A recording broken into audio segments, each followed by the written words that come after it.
Your savings account is losing you money right now. Not slowly. Every single day. You check the balance. It goes up a little each month. It feels safe. It feels like progress. But the number going up is not the same as your money growing. Prices are rising faster than that interest ever will. So while you sleep, your savings are quietly shrinking in what they can actually buy. So why does saving feel like the safe move and investing feel like the risky one? What if that's backwards? Start with what a savings account actually is. It's a place to park cash so it doesn't disappear. That's it. It was never built to grow wealth. Banks pay you a tiny fraction of a percent because they know most people will never ask for more. Investing is a different tool entirely.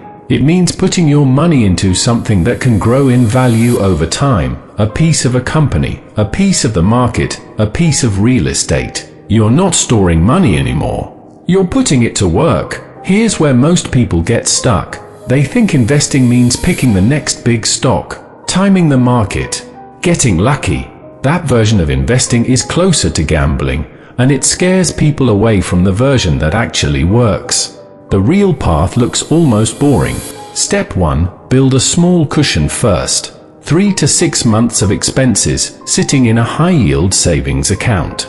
Not because it will grow your wealth, but because it protects the money you're about to invest from ever being touched in an emergency. Step 2. Open a brokerage account. This takes less time than setting up a new streaming service. Fidelity, Schwab, Vanguard, any of them work. No minimum fortune required. Step 3. Choose something broad before you choose something exciting. A total market index fund or an S&P 500 fund holds hundreds of companies at once. One purchase, instant diversification. This is where almost every long-term investor should start, professional or beginner. Step 4. Automate it. Set a fixed amount to move from your checking account into that fund every single payday. $50, $100. The amount matters less than the habit.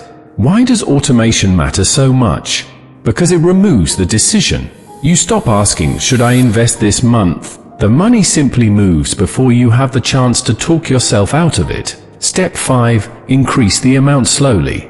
Every raise, every bonus, send a piece of it straight into that same fund before your spending habits catch up to your new income. Then comes the hardest step. Step 6. Do nothing. Markets will drop. Some years will feel like a mistake. The instinct will be to pull everything back into savings where it feels safe. That instinct is exactly what keeps people poor. The investors who build real wealth are not the ones who pick winners. They're the ones who stay invested through the years everyone else panics. This is the part that surprises people most. You don't need to be smart about the market to win at this. You need to be consistent.